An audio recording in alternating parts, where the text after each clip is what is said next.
काश पांडे जी बलिया से। गुरुदेव भगवान आपके चरणों में कोटि कोटि प्रणाम। गुरुदेव भगवान मैं बैंक में अधिकारी हूँ। महाराज जी इनका एक कहना है, पूरा लंबा चौड़ा लिखा है, कह रहे हैं कि इतना पद पाके बहुत सपना था कि एक अच्छा नौकरी मिले, वो मिल गई, उसके बाद भी एक अप्रसन्नता सी बनी है मन में अंदर की, अभी ऐसा लगता है कि कुछ और बाकी है। नहीं, आपको कुछ भी मिल जाए बच्चा, कुछ भी मिल जाए, हमारी बात सबको ये बात ध्यान से सुन ले। जितना रुपया चाहते उससे अधिक रुपया मिल जाए, जितना सुंदर शरीर चाहते उससे सुंदर शरीर भोगने को मिल जाए, हर चीज मिल जाए, पर जब तक भगवान का भजन नहीं करोगे तब तक तुम्हें शांति नहीं मिल सकती। तब लग कुशल न जीव को सपने हो मन विश्राम, जब लग भजत न राम को शोक धाम तज काम। भजन में वो पावर है जो आपके मन को निश्चल कर देगी। शांति, जो हम शांति चाहते हैं वो सच्चिदानंदमयी चाहते हैं, पर हम ढूंढ रहे माया में, तो सच्चिदानंद शांति माया में कहाँ मिले। आप खुद अनुभव करो। आप मान लो सरकारी नौकरी पा गए तो आपके पास सारे भोग हैं, पर तृप्ति तो नहीं है ना। तृप्ति का मतलब होता है अब कछु नाथ न चाहिए मोरे।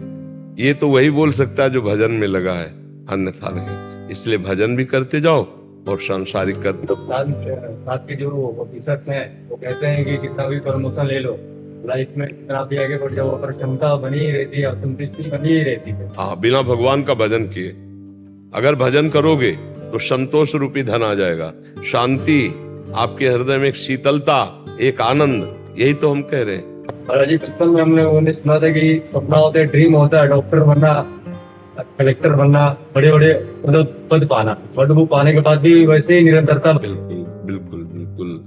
हाँ, जब हमारे अंदर की मन की बात जांची जाए ना, तो ये पहले 100 चाहता है, 100 रुपया मिल जाए तो 1000 चाहता है, 1000 मिल जाए तो लाख चाहता है, लाख मिल जाए तो करोड़ चाहता है, करोड़ मिल जाए तो अरब चाहता है, अरब मिल जाए तो ये कभी रुकेगा नहीं। ऐसे ही ये भोग लें, ये भोग लें, ये भोग लें, अशांत रहता है। अगर वो शांत होता है तो भगवान का चिंतन, भगवान का भजन, भगवत लीला कथा सुनो, सत्संग सुनो और नाम जप करो और सारे कार्य भगवान को अर्पित करो, तब बच्चा शांति मिलेगी। भगवान मेरा एक अंतिम ड्रीम बच गया है। मैं अब चाहता हूँ कि मतलब माता रानी की, राधा रानी की चरणों की सेवा भक्ति करूँ। आपको गुरु रूप में मैंने स्वीकार कर लिया। माता रानी ने 2 दिन पहले आपके लिए भेजा तो बहुत मैं घर पे रोया था। मैंने सब चीज छोड़ के अब एक अंतिम ड्रीम मैंने मतलब बना लिया है कि आप एक बार, मतलब मैंने आपको गुरु मान लिया, आप एक बार कह दो कि तुम मेरे शिष्य हो, निरंतर नाम जप। नहीं, सब मेरे बच्चा, देखो ऐसे कहना जैसे है ना, आप लोगों की भावना बहुत उत्तम है, लेकिन तुम मेरे शिष्य हो ये मैं नहीं कह सकता। तुम मेरे प्रभु हो, शिष्य भाव से आए हो, तुम्हारा स्वागत है। पर तुम मेरे शिष्य हो डायरेक्ट ये हम नहीं कह सकते। तुम मेरे प्रभु हो, इस रूप में आए हो, ये हम कहकर प्रणाम करते हैं आपको। और जो आपका प्रश्न, जो आपको आवश्यकता है, जो हमें गुरु प्रताप से मिला है, वो आपको देने के लिए तैयार है। अपने मुख से कह दीजिए कि हाँ ये निरंतर जपो, जो भी आप। हाँ, अब देखो, जब हम अपनी बात हृदय की कहेंगे तो हमारा जीवन धन राधा राधा राधा राधा राधा राधा राधा वल्लभ श्री हरिवंश जपो या राधा राधा जपो, जो तुम्हें प्रिय हो इसमें खूब जपो, ये हमारा जीवन है।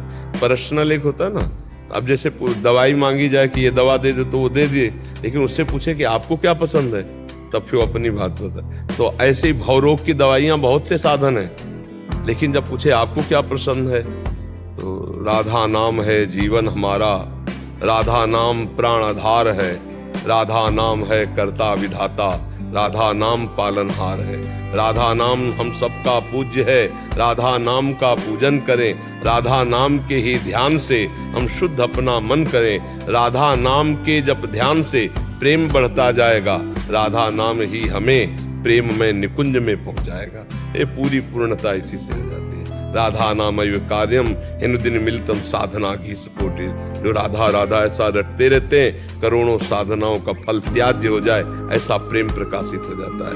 तो खूब जपो राधा वल्लभ श्री हरिवंश, राधा राधा राधा। और जो प्रश्न आपको हो, कभी एकांतिक में आकर उसका समाधान ले लिए, नाम जप करो। गृहस्थी में रहकर भगवत प्राप्ति की इच्छा होना बहुत दुर्लभ बात है। 83,99,999 योनि के बाद ये मनुष्य योनि मिला है, तो इसका यही एक अंतिम है कि हाँ बिल्कुल, अब इससे नीचे न गिरा जाए, इससे नीचे न गिरा जाए। अगर अवसर भी मिले तो अगला जन्म हो और हम फिर भजन करें, अगर हमारा अधूरा रह जाए। पर हम ऐसे जन्म न ले सुअर कुत्ता के कि जिसमें हम भगवान का भजन न कर पावे। फिर जन्म मिले, जैसे इतनी ऊंचाई में आ गए, अब इससे नीचे न गिरा जाए। तो इसीलिए भजन करो कि इसी जन्म में भगवत प्राप्ति हो जाए। अगला जन्म ही क्यों ले, पर अगला जन्म भी हो तो भगवान के भक्तों का सानिध्य मिले और पुनः भक्ति करके हम भगवान को प्राप्त हो, अन्य योनियों में न जाना पड़े। नहीं तो बड़ा कष्ट है। भजन बहुत बचाता है दुखों से। नहीं, ऐसा जीवों के साथ दुर्गति है, कैसे तुम्हें जिंदा पशुओं को जला करके लोग खा रहे हैं। इतना राक्षसी व्यवहार बढ़ गया है। जिंदा ऐसे पशु को वो तड़प रहा है, घंटों में मर रहा है, और इसके बाद वो जिंदा पशु क्या करते उनको साथ साथ फल क्यों नहीं देता फिर भगवान? बस यही तो बच्चा कुछ कानून का विधान है। जैसे अब मान लो साथ साथ यहाँ दंड मिलने लगे ना, अब ऐसे कानून नहीं है। अब वो पहले चलेगा 2-4 साल मुकदमा चलेगा, 25-25 साल तक बच्चा मुकदमा चलता है, 25-25 20-20 साल, इसके बाद सजा होती। आश्चर्य की बात है। तो अब समझो यहाँ किया हुआ कार्य का दंड प्रारंभ से ही मिलना शुरू हो जाता है, दिखाई नहीं देता है। प्रारंभ से जलना हृदय से शुरू हो जाता है, फिर वो केस बनता है, फिर मुकदमा चलता है, फिर जीवन। एक ऐसे करोड़ों असंख्य अपराध हमारे पूर्व जन्म के भी हैं। पर ये इतना बड़ा हिसाब किताब है कि मिलता तो है बच्चा। जैसे बंद कार और आग लग गई तो अब निकल नहीं पाए, पूरा परिवार जल गए। जैसे कार में बैठे खूब गाना सुनते चले यार, ट्रक के नीचे पिचक के मर गए। अब आपको लगता है अरे यार ये वही लोग हैं जिन्होंने अपराध पूर्व में ऐसा जीवों के साथ किया, अब वो दंड कर्म आकर के दे रहा है। अब हम जानते नहीं, कर्म कर्म अवश्य में भोक्तव्यम कृतम कर्म। दंड तो मिलता है, पर अगर ऐसे मिलने लगे जैसे आप कह रहे हो कि इस कर्म का फल ये, तो लोग डर जाए, सुधर जाए। पर वो सिस्टम इतना बड़ा है कि अपने यहाँ भारत में नहीं हो रहा ना। अपने यहाँ कहाँ सिस्टम है? मतलब चोरी करेगा महीनों जेल दौड़ भाग और फिर कहीं उसका जज के द्वारा तब सजा होगी। हिंसा करेगा तो 10 वर्ष मुकदमा चलता रहता है। तो ऐसे ही भगवान का बहुत बड़ा सिस्टम है। तो हो सकता है कि जो कर्म आज हुआ है वो किसी 10वें जन्म में जाके हमको दंड दे, जिसको हम जानते भी नहीं कि हमसे अपराध बना है, पर वो मिलेगा जरूर, अवश्य में भोक्तव्य। बहुत अत्याचार पशुओं के साथ होता है, बहुत जीवों के साथ अत्याचार होता है। देखो जैसे देखा, जैसे सूकर आदि है ना, उनको ऐसे बांध दिए और ऐसे चाकू घुसेर दिए, अब वो खून निकला, घंटों तड़प रहे, घंटों में मर रहे, कितना कष्ट। वो हम ही लोग हैं ना, हम ही लोग हैं। कर्म बिगड़ गए तो देखो अब ये जो कर्म कर रहे हैं ऐसे ही भूने जाएंगे। माया ऐसे ही भूनती है। बिजली का करंट लगा, जिंदा आदमी ऐसे जल गया, ऐसे कपड़े की तरह। कौन है ये वही है जो जिंदा जला के खाए थे किसी जन्म में, तो भगवान ने देखो ऐसे जिंदा भून दिया। हर कर्म भोगना पड़ेगा जीव को। इसलिए बहुत सा 1 मिनट का कर्म हो सकता है कि 1 जन्म बर्बाद कर दे। 1 मिनट का कर्म, अब 5-10 मिनट में तो हिंसा में विचार होता है, पूरा जन्म बर्बाद हो जाता है कि नहीं। किसी को कहता हूँ ना मत खाओ, तो कहते, मैं बोलता हूँ गुरु जी को सुनो मत खाओ इन चीजों को, बोलते खा पी के तो मरना है। अच्छा, मरने के बाद छुट्टी हो जाए तो चलो ये भी बात समझ में आ जाए, लेकिन मरने के बाद फिर जन्मना है और फिर वो कर्म भोगना है, वो अज्ञानी जीव नहीं जानते बच्चा। अलका जी, महाराज जी आपके चरणों में कोटि कोटि प्रणाम। महाराज जी, एक बार आपने अपने सत्संग में कहा था कि भगवान सबके दिल में ही मौनी बाबा बनकर बैठे हैं। आज तक हमारी दुर्गति नहीं रुकी, नाम जप से हमें अपने अंदर उन्हें जगाना है। मेरा प्रश्न है कि क्या हम अपना सारा ध्यान दिल में केंद्रित करके नाम जप करके करें जिससे मौनी बाबा शीघ्र जाग जाएं, या कोई विशेष उपाय है महाराज? जब सामने नाम का दर्शन हो और हृदय में अंतर आवाज हो नाम की, और अंदर से ही कान सुने, तो बहुत जल्दी ऐसा भजन भगवत प्राप्ति कराता है।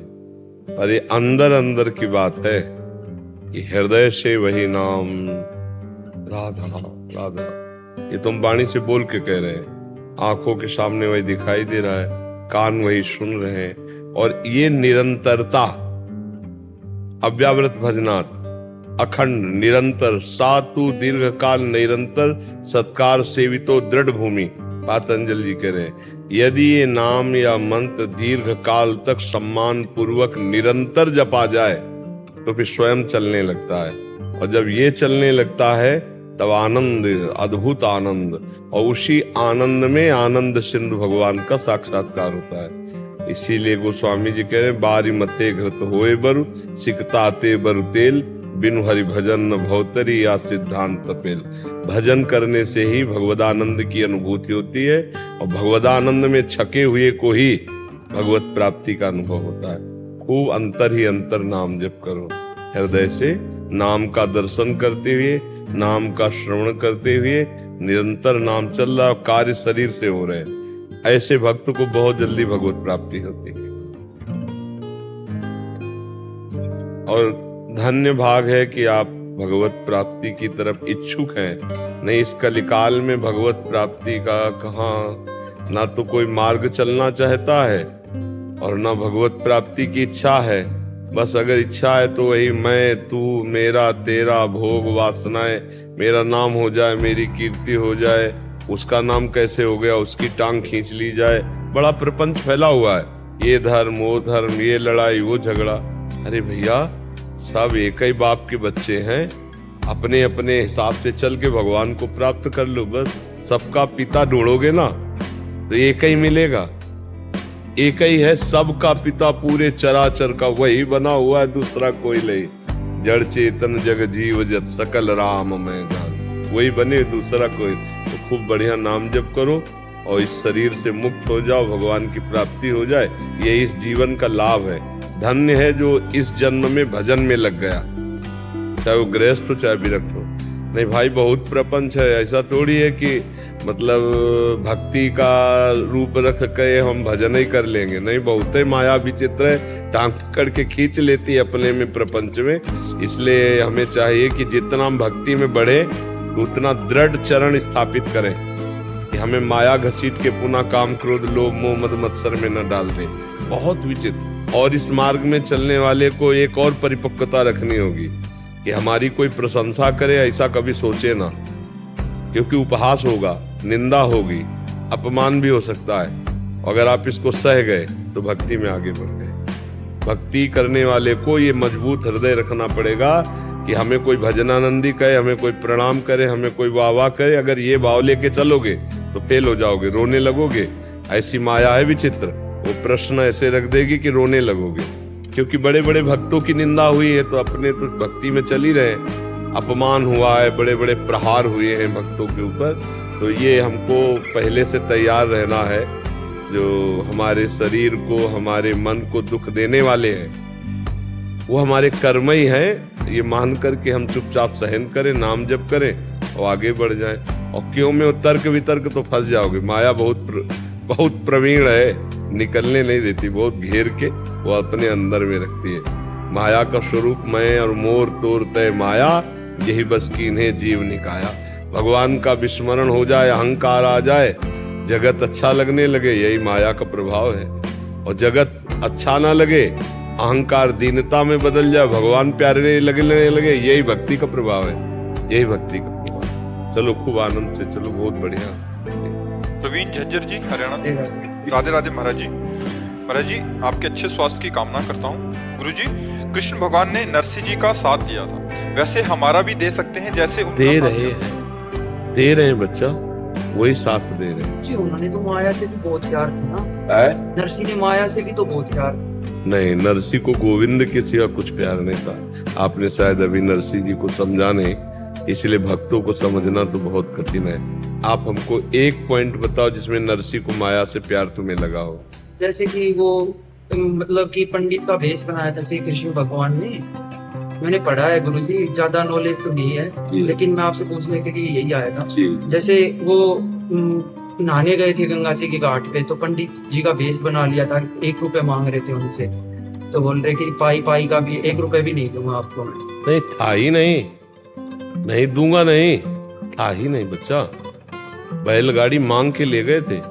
जब भात भरने बेटी के यहाँ गए थे तो टूटी बैलगाड़ी थी, 8-10 संत थे कीर्तन करने वाले, फटे पुराने कपड़े थे, 1 पैसा था ही नहीं बच्चा। उनको माया से प्यार था, उनको गोविंद से प्यार था। पैसा था ही नहीं, तभी तो भगवान मांग रहे थे। चतुर्भुज रूप भी दिखा दिया था ना फिर अपना। भगवान देखो उनको 50 बार मिले हैं, और उनको क्या, जो भगवान से प्यार करते उनके नेत्रों में भगवान रहते बच्चा, उनके नेत्रों में समाये रहते भगवान रहते। तो नरसिंह जी को भगवान ने जो प्यार किया उसका एक कारण है कि भगवान के सिवा नरसिंह जी किसी से अपनापन नहीं रखते थे, न पुत्र से, न पुत्री से, न पत्नी से। जब पुत्र पधारा ना तो नाच पड़े, गोविंद की वस्तु गोविंद ने ले लिया। बेटी के यहाँ भात भरने गए, कुछ नहीं था, स्वयं ठाकुर जी भात भरने गए। हाँ ऐसा तो बच्चा क्या होता है, हम लोग संत महापुरुषों को समझ नहीं पाते तो कहीं ना कहीं दोष दर्शन हो जाता है। कलयुग में भी हो सकता है ऐसे। हाँ बच्चा, कलयुग में तो हुआ है, ये कलयुग में तो हुआ है। भगवान श्री कृष्ण चंद्रजू द्वापर में जब अंतिम चरण चल रहा था तो मुचकुंद का नाम सुना होगा। अब तुम बच्चा शास्त्र ना पढ़े हो तो पर सुन लो, कथा है भगवान की। तो वो इतने बलवान थे मुचकुंद नाम के राजा कि देवराज इंद्र ने उनको दैत्यों से संग्राम के लिए अपनी सेना में लिया, तो उन्होंने बहुत बलपूर्वक दैत्यों को परास्त किया। जब देवराज इंद्र की विजय हुई तो उन्होंने कहा कि आप जो कुछ मांग लो मैं दे दूंगा। तो उनका इस समय मैं थका हुआ हूं, कुछ नहीं चाहिए, मुझे नींद चाहिए। तो गुफा में जाकर के लेट गए। तो देवराज इंद्र ने आशीष दिया था, वरदान, कि अगर तुम्हें कोई जगा देगा तो तुम्हारी दृष्टि पड़ते ही भस्म हो जाएगा। तो भगवान जब मथुरा में थे ना तो ये जरासंध कई बार आक्रमण किया, बहुत बड़ी अक्षोणी सेना लेकर के कई बार। भगवान बलराम जी हर सेना को नाश करके उसको जब मारने को होते तो भगवान श्री कृष्ण से छुड़वा देते। तो एक बार नारद जी ने, कालयवन था बड़ा वीर, तो नारद जी से पूछा कोई बलवान है मेरे साथ जो लड़ सकता है? बोले हाँ, भगवान श्री कृष्ण है मथुरा में, आपसे लड़ सकते हैं। तो इधर जो है कालयवन कई लाख मलेच्छों की सेना लेकर भगवान पर आक्रमण किया, उधर तैयारी जरासंध कर रहा था। तो भगवान ने सोचा कि इसका उद्धार मुचकुंद से करवाएं चल करके, क्योंकि इधर हम लड़ने में लगेंगे तो उधर वो आक्रमण करके पूरी मथुरा को घेर लेगा। तो भगवान का वो इंतजार नगर के बाहर ललकार रहा था कालयवन। तो देखा पीताम्बर धारण किए हुए भगवान, तो वो समझा करके हमसे बात करेंगे, भाग पड़े भगवान, रण छोड़ भगवान तभी से लड़ पड़ा। और उनकी लीला थी, वो पीछे दौड़ा कि अरे श्री कृष्ण तुम्हारी इतनी महिमा है और तुम हमारे योद्धा, हमारे जैसे योद्धा को पाकर युद्ध ना करके पीठ दिखा के भाग रहे हो, रुक जाओ। भगवान भागे चले जा रहे, वो पीछे पीछे भागा, भगवान उसी गुफा में ले गए जहां मुचकुंद जी शयन किए हुए थे। जाके अपना पीताम्बर उड़ा दिया और थोड़ा पीछे था, भाग के गया। तो उसने कहा अच्छा हमको यहाँ दौड़ा के लाया, खुद पीताम्बर और तान करके और सो रहा है। एक चरण प्रहार किया कालयवन ने, जे चरण प्रहार किया सो उठ गए मुचकुंद, जे दृष्टि पड़ी सो आग लग गई, भस्म हो गया। जब भस्म हो गया तब भगवान प्रकट हुए। भगवान को देखकर बहुत आनंद मगन हुए, बड़ी स्तुति की, वंदना की। कहा प्रभु ये कौन था जो भस्म हो गया? तो बताया कालयवन था। तो उनका प्रभु आपके दर्शन का फल है आपकी प्राप्ति निरंतर, आप हमें कृपा करें। तो उनका हमारा दर्शन तो हो गया है, पर हम चाहते तुम एक जन्म और लो और मेरी भक्ति का प्रकाश करो। तो वही मुचकुंद जी जो महाराज हैं वही नरसिंह मेहता के रूप में अवतरित हुए और भगवान की विशुद्ध भक्ति, बड़े जोर की भक्ति का प्रचार प्रसार। बड़े विरोधी लोग उनके भी थे, भक्तों का विरोध करने वाले होते हैं, वो जो शुद्ध भक्ति नहीं होती उनके हृदय में जलन होती, तो अब भक्तों की वो निंदा करने लगते हैं, भक्तों को गिराने की चेष्टा करते हैं, भक्तों को मारने की चेष्टा करते हैं। ये भगवान की लीला है। तो महापुरुषों को जानने के लिए जब तक हम महापुरुषों का संग नहीं करेंगे, भजन नहीं करेंगे, तब तक हमें दोष दर्शन हो जाएगा। जैसे आपको होगा कि नरसिंह मेहता को माया, नहीं नहीं नहीं, एकदम गोविंद के अनन्य थे, एकदम गोविंद के अनन्य। बहुत ऐसा महापुरुष युगों में होता है, जैसे नरसिंह मेहता थे, मीरा जी, ये युगों में होती हैं, ऐसे कोई ऐसे साधारण भक्त थोड़ी। हाँ भगवान समझ गया जी। वरुण जी मुंबई से। राधे राधे गुरुदेव भगवान जी। गुरुदेव आपके चरणों में प्रणाम। गुरुदेव मैं आपका सत्संग वार्तालाप केवल 10-11 महीने से यूट्यूब के माध्यम से देख रहा हूँ। आपकी वाणी से सब बुरी आदतें और व्यभिचार छोड़ दिया है। जीवन में हमेशा स्ट्रगल आ जाता है। समझ नहीं आता क्या करूं, कहाँ जाऊं। इन 3-4 साल में मैं शून्य हो गया हूं। अभी भी मेरे सिर पर बहुत सारा कर्ज है महाराज जी। मैं क्या करूं? राधा नाम जपने की कोशिश भी करता इस विषय में हमारी सामर्थ्य नहीं है, क्योंकि आपका व्यापार कैसे चले, आपका कर्जा कैसे मिटे, आप कर्जा लेते समय हमसे पूछा थोड़ी था। आपने जो अपने मनोरंजन की, विषय विलासता की, उस समय आपने हमसे आदेश थोड़ी लिया था। तो जो हम कर्म करते हैं उसे हमें भोगना पड़ता है। अब आज राधा नाम नई फसल तैयार हो रही है। अब किसान आज बो दे और कह दे कि हमको 40 मन 2-4 दिन में काटने को मिल जाए, बार बार खोदे तो बीज भी नष्ट हो जाएगा, उसको एक दाना नहीं मिलेगा।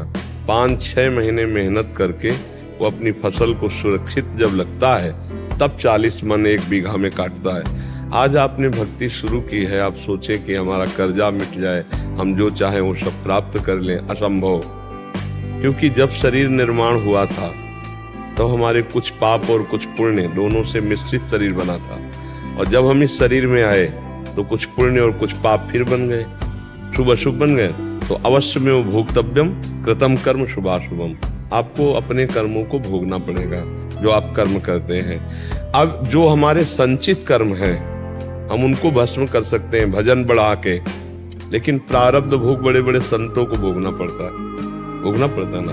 तो हमारे पास ऐसे उपाय, जैसे ऐसी चर्चाएं कि अमुक कार्य करो आपका कर्जा मिट जाएगा, अमुक कार्य करो आपको नौकरी मिल जाएगी, अमुक कार्य करो आपका मुकदमा जीत जाएगा, या अमुक कार्य करो आपके सब काम, ऐसी हमारे यहाँ चर्चा नहीं होती। हमारे यहाँ चर्चा होती है कि आपको श्यामा श्याम की प्राप्ति कैसे, और श्यामा श्याम की प्राप्ति के मार्ग में चलने मात्र से सारी कामनाएं अपने आप पूर्ण हो जाती हैं। सतमार्ग में जैसे मूल को पकड़ो ना, मूल में जल चढ़ा दो तो डाल में, पत्ते में, पुष्प में, फल में सब जगह पहुंच गया। ऐसे हमारी जो चर्चा होती है वो मूल की होती है, भगवत प्राप्ति की होती है। जीव भगवत प्राप्ति करके परम सुख को प्राप्त करे, इसलिए हमारी चर्चा होती है।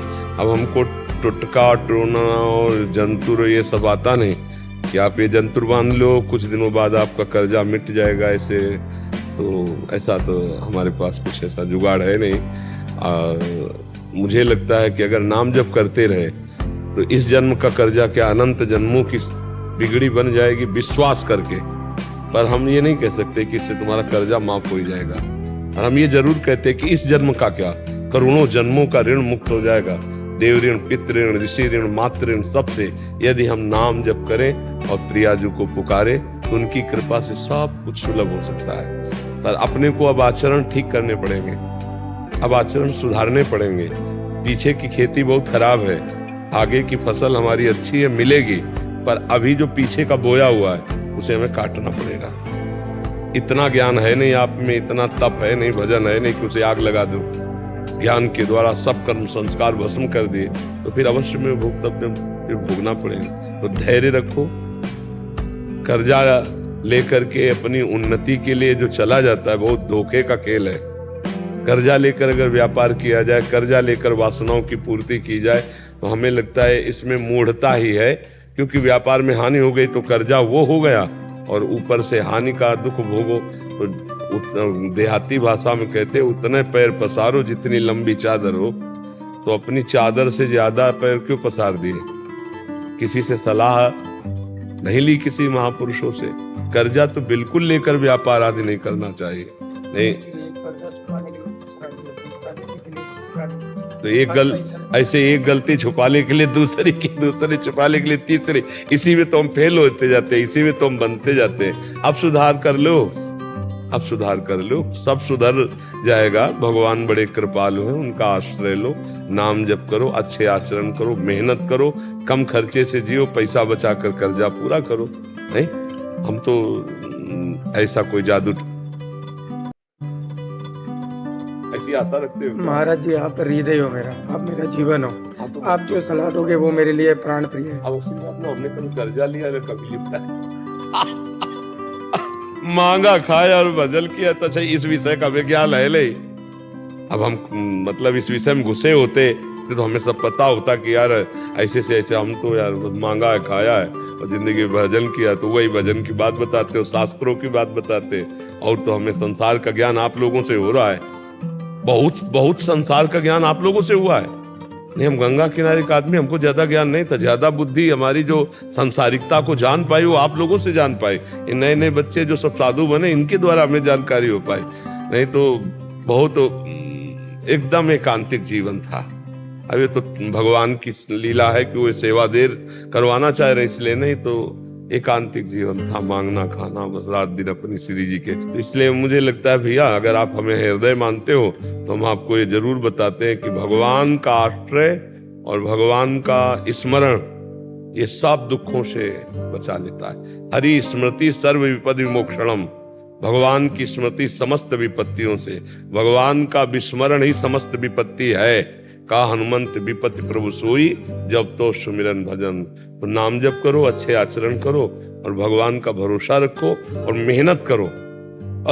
जो अर्थ आप विलासिता में खर्चा करते हो उसे कम करो और कर्जा पटाओ धीरे धीरे, परेशान होने की जरूरत नहीं, ठीक है।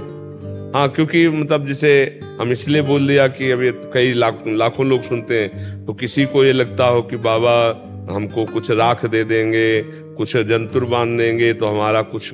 हमारे यहाँ केवल भगवत चर्चा होती है और ना ऐसा कोई टुटका, ना किसी तरह का ऐसा कुछ, पर नाम जप करो, भगवान के आश्रित रहो, सतमार्ग में चलो, अच्छे आचरण करो, इसी से सब ठीक हो जाएगा। और हमें विश्वास नहीं है। हमारे लिए तो बाबा आपकी वाणी ही जंतुर है, हमारी वाणी ही राख है हमारे लिए। महाराज जी, एक समय ऐसा भी आया था, आत्मदेह का भी ख्याल आ गया था, बट आपकी वाणी और आपका स्मरण उसने संभाल लिया महाराज। हाँ, नहीं, आप आगे बढ़ो अध्यात्म में, आप दुखी मत हो। ये हमारी लाडली जो ऐसी है, ऐसी कृपालु है कि आप खुद देखना, वो सब बानक बना देती है जिससे जीव का निस्तार हो जाए, परम मंगल हो जाए। हम सब अधम ही हैं, हम सबसे गलतियां होती हैं, पर वो प्रभु अगाध ज्ञान समुद्र है, लाडली जो कृपा समुद्र है, उन्हीं से काम बनता है। आप चिंता न करो, जिसने आकर प्रभु को, तो वो हर उपाय उन्हीं के हाथ में है। कहते हैं ना, ऊपर वाला जब देता है तो छप्पर फाड़ के देता है, ले कहां से कैसे विधान बना देता है वो बला देता है। आप निश्चिंत रहिए, हाँ बिल्कुल आनंदित रहिए, भगवान के भरोसे रहिए और नाम जप कीजिए, भगवद आश्रित रहिए। कोई रास्ता ऐसा निकल आएगा जिससे हर समस्या का समाधान हो जाता है। देखो, मिले तो आप हो आज, लेकिन मिलने के पहले ही समस्या का समाधान श्री जी ने करवा दिया कि नहीं। आप कह रहे आत्महत्या करने की हम सोच रहे थे, हम ऐसा गलत सोच रहे थे, जब सत्संग मिला तो आप बदल गए। आप आज तो सामने बैठकर सुन रहे हो, तो विश्वास करो आगे और हमारा प्रकाश होगा, आगे उन्नति होगी। और आज दुख है तो ये रहेगा नहीं, अगर आज सुख है तो अभिमान मत करो, ये भी नहीं रहेगा। जैसे दिन नहीं रहता रात आती है, रात नहीं रहते दिन, ऐसे सुख दुख का चक्र चलता रहता है। आप बहुत सावधान होकर रहिए, नाम जप कीजिए, कोई व्यसन मत कीजिए और किसी भी तरह किसी को दुख ना पहुंचे, बस ये ध्यान रखिए। तो मालिक इतना कृपालु, अपने आप ऐसी व्यवस्था कर देगा कि सब चलता है। बिल्कुल आप विश्वास कीजिए, ये सब सृष्टि भगवान से ही चल रही।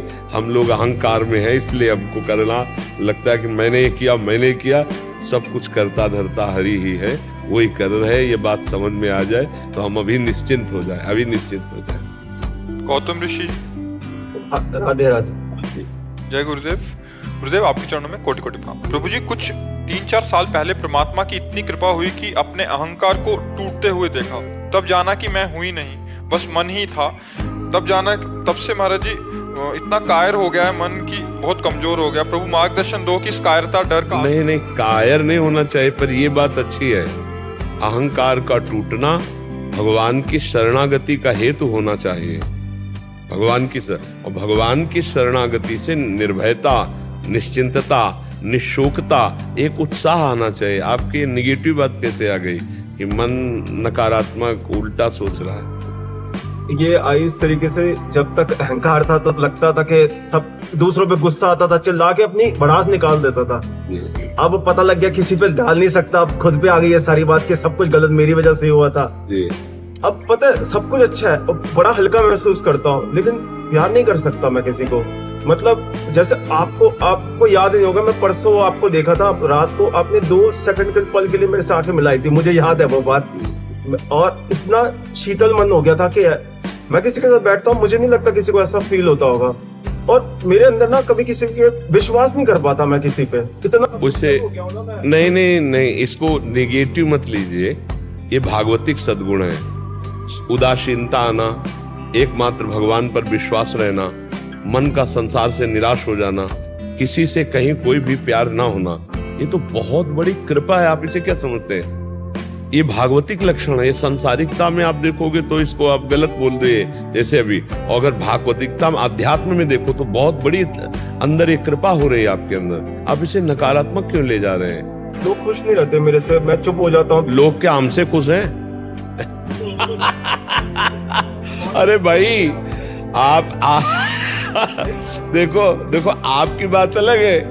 कोई हमसे जले इसके लिए हम क्या कर सकते हैं?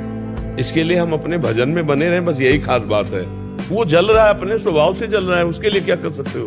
तो आपसे मान लो संतुष्ट नहीं रह रहे तो किससे संतुष्ट रहे? भगवान से भी संतुष्ट नहीं थे। जब भगवान अवतार लिए तो भगवान से भी संतुष्ट नहीं थे।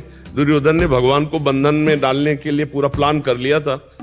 तो आप भगवान को भगवान नहीं मान रहे हैं, लोग भगवान को भगवान नहीं मान रहे, भगवान से संतुष्ट नहीं हो रहे। हम तो उनके बच्चे इंसान हैं, हमसे कैसे संतुष्ट हो जाएंगे? तो ये बहुत प्रपंच संसार का है। निखिल गुप्ता जी, श्री अरविंद महाराज। राधे राधे महाराज जी। महाराज जी, मैं प्रतिदिन राधा नाम जप करता हूँ। राधा नाम में कृष्ण नाम को समीप रख के बोलने से अगर बीच बीच में रुकावट आती है तो इससे कोई गलत प्रभाव तो नहीं पड़ेगा? नहीं बिल्कुल, हाँ नहीं, बिल्कुल कीजिए, आप कीजिए, बहुत सुंदर है। इसमें रुचि बनती है और रुचि बनती है, आप कीजिए। श्रवण लाल गुजर जी, राधे राधे। राधे राधे महाराज जी। महाराज जी, 1 साल से YouTube के माध्यम से आपकी वाणी सुन रहा हूँ। आपके कहे अनुसार राम नाम जाप कर रहा हूँ। सुबह शाम हनुमान चालीसा भी पढ़ता हूँ। गुरुजी, मेरा प्रश्न है कि मैं एक गायक कलाकार हूँ। मैं भगवान के भजन भी गाता हूँ और आज के जमाने अनुसार लोकगीत और प्यार मोहब्बत के गीत भी गाता हूँ। इस लोकगीत में जो भी शब्द लिखता हूँ वो मेरी असल जिंदगी में तो नहीं है, लेकिन संगीत के माध्यम से मैं गाता हूँ। क्या मुझे भगवत प्राप्ति होगी? देखो, भगवत प्राप्ति लोक गीतों से नहीं होगी। भगवत प्राप्ति होती है भगवान के चिंतन से। अंदर ही अंदर आपके जो भगवत चिंतन होता है उससे भगवत प्राप्ति होती है। जैसे हम बहुत बढ़िया गा लेते हैं और हमारा अंदर से चिंतन भागवतिक नहीं है, और हम पद भी गा रहे हैं जो भागवतिक है, लेकिन चार को रिझाने का है, तालियां सुनने का है, रुपया लेने का है, वो व्यापार है, ना कि भगवत प्राप्ति की साधना। आप हमारी बात को समझे? अगर हम कीर्तन कर रहे हैं, पद गायन कर रहे हैं और 1 पैसा नहीं लिया, केवल ये है कि भगवान का नाम, भगवान का जस गा रहे हैं, अब ये भजन माना जाएगा। अगर तालियों का शौक है, रुपए का शौक है, तो फिर भजन तो नहीं हुआ। और भगवत प्राप्ति के लिए अंदर ही अंदर चिंतन करो, और ये लोक व्यवहार जीने खाने के लिए ये करो, कोई परेशानी नहीं। 1 साल से पहले मैं गलत संगत में था, गलत दोस्तों के साथ था। फिर मैंने बजरंगबली कसम खाई थी, सबका साथ छोड़ दिया, अकेला हो गया 6 महीने के लिए। मैं 6 महीने के माध्यम से मैं अकेला हुआ था। फिर मैंने आपके यूट्यूब पे देखने लग गया। फिर से वहीं से मैंने राम नाम जाप चालू कर दिया और सब संगत छोड़ दी। हाँ, अब सब तो सुधर जाएगा, आप चिंता मत। और अभी मैं ये जैसे भगवान का भजन ही गाऊं, ये छोड़ दूं? नहीं, गाना मत छोड़िए, आप गाइए, लोकगीत भी गाइए। क्योंकि जैसे जीने के लिए हम फावड़ा चलाते हैं, जीने के लिए हम कपड़े की दुकान करते हैं, जीने के लिए हम नौकरी करते हैं, ऐसे जीने के लिए, जीवन जीने के लिए अर्थ चाहिए। अर्थव्यवस्था के लिए हम कायर होके थोड़ी बैठेंगे।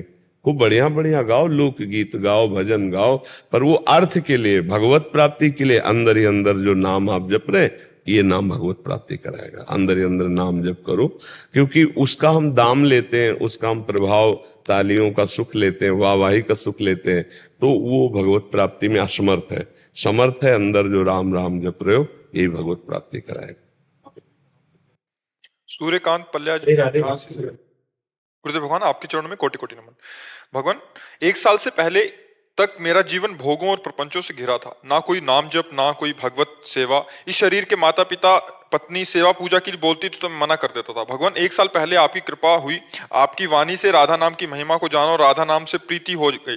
आपसे ये भी जाना कि हमें मनुष्य देह भगवत प्राप्ति के लिए मिली है। भगवान तभी से आपको गुरु मानकर आपके ही बल से, आपकी कृपा बल से नाम जप शुरू किया। भगवान कुछ समय से नाम जप सही से नहीं हो पा रहा, बढ़ ही नहीं रहा, ऐसा प्रतीत होता है जैसे कम हो रहा है। कई कई घंटे बिना नाम के भी निकल जाते हैं। तो कई मन बहुत कई जलन- घंटे, तो इसमें थोड़ा सावधानी है।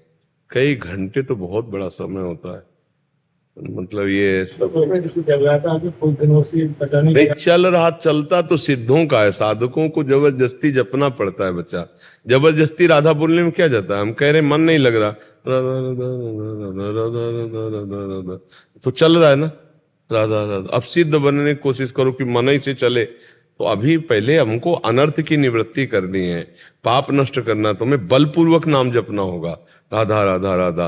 और ध्यान करो किसी वैष्णव का अपराध तो नहीं बन गया है, किसी की निंदा, किसी का ऐसे अवहेलना, किसी वैष्णव की हंसी मजाक कर देना, इससे अपराध बन जाता है। और कोई अभक्ष पदार्थ खा लेना, इससे भी भजन में त्रुटि हो जाती है। और कभी कभी तमोगुण के प्रभाव से भी भजन में रुचि नहीं रहती। तो हमको ये देखना है कि हमारा भजन किस कारण से रुका है। खान पान अशुद्ध, कुसंग, किसी की निंदा की, या हमारे अंदर तमोगुण बढ़ रहा है। अगर तमोगुण बढ़ रहा है, खान पान अशुद्ध है, तो नाम कीर्तन करना चाहिए। कीर्तन से बहुत जल्दी ठीक हो जाता है, जोर जोर से भगवान नाम कीर्तन करना। और जब मन शतोगुण शांत होता है तो अपने आप भजन में लग जाता है। तो ये देखो, अपराध तो नहीं बना किसी संत का। जानकारी नहीं क्या अपराध हो गया, पता नहीं, बड़ा मन पिछले का नहीं बेच, देखो पहली बात तो है कि इतने घबराने की जरूरत नहीं, हर बात का समाधान है। हम इतना टूट क्यों जाएं? टूटने की बात थोड़ी है, न रोने की बात है। इसमें हमको विचार पूर्वक चलने की बात कि मेरे से त्रुटि कहाँ हुई। जो अगर त्रुटि नहीं हुई तो हम फिर प्रयास करते हैं भजन करने का, क्योंकि बहुत जन्म से बिगड़ेल मन है, भोगों में बहुत उसको अच्छा लगता है, भगवान की तरफ अच्छा नहीं लगता है। तो धीरे धीरे इसे भगवान में लगा दें हम, तो अच्छा लगने लगेगा। और जब भगवान अच्छे लगने लगेंगे तब आप बहुत आनंद में डूब जाएंगे। पर पहले थोड़ा युद्ध करना पड़ेगा। ये मन जो भोगों में जा रहा है, इसे बार बार हटा के नाम में लगाना पड़ेगा, राधा राधा राधा राधा, तब आनंद आ जाएगा। ठीक है। जैसे गुरुजी 4 बजे उठते हैं ना सुबह, तो बोलता है एक बार 10 मिनट सो ले यार। वो हाँ, मन ऐसे कहता, हाँ ऐसे। पर उस समय फिर कपड़ा फेंक देना चाहिए। 10 मिनट अगर रनिंग करने के लिए जा रहे यार, आज स्टाल कर दे, ऐसी ऐसी बातें बता। हाँ, उसकी बात वो माने जो अपने अनुकूल हो। हर बात मन की सलाह ना माने। मन की सलाह मानने वालों से ही जेल भरी है। मन की सलाह जो मानने ना, वही दुर्गति को प्राप्त होते हैं। भजन करते हैं, बैठ जाते हैं, फिर कहते हैं यार बहुत हो गया। नहीं, उसकी बातें ना सुनो, नियम से बांध करके भजन करो, तब इस पर विजय प्राप्त करें। जी। राकेश गुप्ता जी। राधा वल्लभ श्री हरिवंश। राधे राधे महाराज जी। महाराज जी, आपके वचनों के अनुसार किए गए पापों और पुण्यों को अलग अलग भोगना पड़ता है, पर क्या जानबूझकर किए गए पापों को जानबूझकर किए गए पुण्य नष्ट करते हैं? मन इस बात को लेकर भय, चिंता, शोक ऐसा अनुष्ठान करने पे हो सकता है कि जैसे पाप हो गया है, फिर उसका मोचन करना है हमें, तो फिर उसके लिए कई व्रत हैं, कई ऐसे तीर्थ अनुष्ठान हैं कि आप संगम में जा करके 3 दिन उपवास करके ऐसे स्नान कीजिए, ये पाठ करवाइए। तो कई ऐसे अनुष्ठान, जैसे ब्रह्म हत्या हो जाए, परिस्त्री गमन हो जाए, कई तरह के महत् पाप हो जाए, यदि हो गए हैं और वो जीव अब अंदर से व्याकुल हो चुका है कि मैं अब कभी गलती नहीं करूंगा, लेकिन इसका प्रायश्चित होना चाहिए, तो फिर श्रीमद् भागवत महापुराण का जैसे पाठ है, और संतों को उनकी सेवा कर देना, तीर्थ याटन में जाकर के ब्राह्मणों को बुलाकर विविध शास्त्रों के अनुष्ठान करवाना शास्त्र पद्धति से, तो फिर पाप का प्रायश्चित हो जाता है। या स्वयं जैसे चंद्रायण व्रत है, बड़ा कठोर व्रत, इससे बड़े बड़े पापों का समन हो जाता है। कि जैसे प्रतिपदा से शुरू किया तो 1 कवल, द्वितीया को दूसरा कवल, ऐसे 1-1, 2-2 कवल, फिर 14 कवल, फिर वहां से फिर आकर के 1 कवल में आ गए। इसे चंद्रायण व्रत कहते हैं। जैसे चंद्रमा घटता बढ़ता है, वैसे 1-1 कवल, ऐसे सारे पाप नष्ट हो जाते हैं। तो शास्त्रों में कई, और सबसे ज्यादा महत्वपूर्ण है नाम संकीर्तनम यस्य सर्व पाप प्रणाशनम। भगवान के नाम का कीर्तन करना, नाम जप करना, इससे सारे पाप नष्ट हो जाते। अगर नष्ट ना होते तो भगवत प्राप्ति होती ही नहीं, कोई परमानंद को प्राप्ति नहीं कर पाता। तो इसलिए उसको फिर अनुष्ठान रूप में करे। जब हमें पता है कि हमसे पाप हो गया, जैसे एक बार हम आ रहे थे तो वर्षा का समय था और कच्चा मार्ग था, ये अंधेरा था, टार्च थी नहीं, मांग के खाते थे कोई टार्च। तो पच्च से ऐसे पैर हुआ तो देखा झुक करके मेढक मर गया। हमें लगा कि आज अगर हमारे पास टार्च होती तो हम देख लेते नीचे अंधेरे, पर हमें बड़ा पश्चाताप हुआ। फिर आकर कुटिया में गोपाल शास्त्र नाम का पाठ किया उसके लिए, उस जीवात्मा को प्राप्त हो जो हमसे गलती हो गई। तो अगर हमसे कोई पाप बन जाता है तो उसका अनुष्ठान भी है। गोपाल साहब जितना पाप है उसके अनुसार महापुरुषों से जैसे निर्णय करवा के कि ये करो ऐसा। अब जैसे आप गिरिराज जी की परिक्रमा लगा रहे हैं, पाप नष्ट हो जाएंगे। दंडवती परिक्रमा लगा रहे हैं और पाप नष्ट हो जाएंगे। जितना कष्टपूर्ण तीर्थवास, जितना कष्टपूर्ण व्रत, जितना कष्टपूर्ण हम साधन करते हैं, उतने पाप भस्म हो जाते हैं।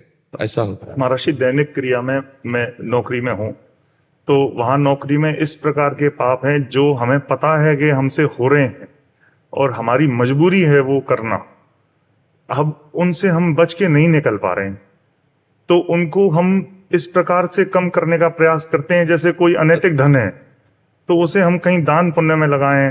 नहीं, वो फिर नहीं ठीक रहेगा। हमारी बात को आप समझिए कि अगर जैसे आपने किसी संत को रुपए दे दिए तो अधर्म से आए हुए धन से वो जब संत प्रयोग करेंगे तो उनकी बुद्धि में अधर्म का ही प्रकाश होगा, अधर्म ही बार बार प्रेरित करे, गंदी बातें प्रेरित करेंगी। हाँ, ये जरूर है कि अगर अधर्म का पैसा हो तो रोग निवृत्ति के लिए अस्पताल में दे दे या गौ सेवा में दे दे, ये तो चले। लेकिन संतों को अधर्म का पैसा न दे, नहीं तो बुद्धि संतों की खराब हो जाएगी और भजन में बाधा। जरूरतमंद व्यक्ति को जरूरतमंद किसी व्यक्ति को कोई आवश्यकता हो, हाँ, ऐसा भी कर सकते हैं। ऐसा, पर हमें लगता है प्राथमिकता पहले दो की दें। एक तो औषधि, जहाँ ऐसे चैरिटेबल हैं, जहाँ मतलब फ्री में डॉक्टरी की जाती है, या गौ सेवा, गौ समर्थ है वो सब खा पी के, तो हमें लगता है कि ऐसा कर लो। लेकिन कोशिश ये करो कि जैसे कोई गरीब आदमी है, उससे पैसा लिया गया या किसी भी तरह उससे धन, तो उसकी हाय साथ में आएगी, वो दान पुण्य करने से भी नहीं जाएगी। आप कह रहे हैं कि ऐसी व्यवस्था है, आप कह रहे हैं कि ऐसी हमारी व्यवस्था है, हाँ, तो हम उसके लिए नहीं, तो हमें लगता है कि ले ही क्यों, गंदा हाथ करे ही क्यों गंदा हाथ करे। जब हमें धोना ही है तो गंदा हाथ ही हम क्यों करें, जब हमें देना ही है किसी को तो हम गंदा हाथ क्यों करें। जहाँ गरीब लोगों की अव्यवस्थाएं हैं उन व्यवस्थाओं में उनको लगा दो। वैसे कोशिश रखना कि कभी किसी गरीब का धन ना आ जाए, नहीं उसके साथ उसका दुख आता है, उसकी हाय आती है, वो बहुत खतरनाक होती है। देखो, जो धनी मानी है तो उनको कोई फर्क नहीं पड़ता, लेकिन गरीब आदमी, किसान आदमी 1,50,000 में लुट जाएगा, क्योंकि वो खेती कर रहा है, उसके पास इतना धन नहीं है। और फिर वो जब धन आएगा तो वो नष्ट करना शुरू कर देगा, वो शांति भंग कर देगा। मुझे तो लगता है वैसे प्रायः बचना चाहिए, नहीं लेना चाहिए। महर्षि, बहुत बदलाव आया है। पहले हम पूरी तरह से इन चीजों में लिप्त थे, लेकिन 1 साल से ज्यादा हो गया आपके शरण में आए, जीवन में बहुत बदलाव आया है। पूरी तरह तो नहीं सुधर पाए, लेकिन पर धीरे धीरे, और देखो, रिंच टाइट करते जाओ और एक एक चूड़ी। कोई भी गलत कार्य होने पर ऐसा लगता है जैसे हमारे अंतरात्मा पे श्री राधा राधा राधा लिखा हुआ है, और गलत काम होते ही ऐसा लगता है जैसे किसी ने पाइपलाइन लगा के धो दिया हो। बिल्कुल बिल्कुल बिल्कुल बिल्कुल बिल्कुल सत्य है, बिल्कुल सत्य है आपका अनुभव। पर बहुत अच्छे आदमी हो, आगे बढ़ो आप। हम देखो, आगे बढ़ो, हिम्मत करो, असत रूपी दलदल से निकलो, गंदी बात रूपी दलदल से पूरे निकल जाओ। मनुष्य जीवन निकलने के लिए मिला है, फंसने के लिए नहीं मिला। हम कह रहे जब हमें हाथ धोना ही है तो हम गंदा क्यों करें, जब हमें देना ही है तो हम दूसरे से ले क्यों। सबसे बढ़िया बात है, हाँ, तो आप देख लो, जिसमें किसी को दुख न पहुंचे और उसके द्वारा जो प्राप्त हो दूसरों को सुख पहुंचे, तो देख लो इसमें। अब हमें तो उस विषय का ज्ञान है नहीं, पर इतना जरूर है कि जहां हम अधार्मिक पैसे की वो हमारी बुद्धि को निगेटिव ले जाता है, परमार्थ विहीन हमारे विचार आने लगते हैं, भोग वासनाएं बढ़ने लगती हैं और अशांति वाली बातें आने लगती हैं। तो जहां तक हो सके धर्म से चलने की चेष्टा करो, और जब ऐसा कुछ हो तो ऐसी जगह दे दो जैसे हजारों गौएं भूखी प्यासी हैं तो उनकी पानी की व्यवस्था, भोजन की व्यवस्था ऐसा कर दे। या बहुत से ऐसे लोग हैं कि ऐसे रोग से पीड़ित हैं और औषधि की व्यवस्था नहीं, तो जहां ऐसी व्यवस्था हो वहां थोड़ा सहयोग कर दे, ऐसा कर दे।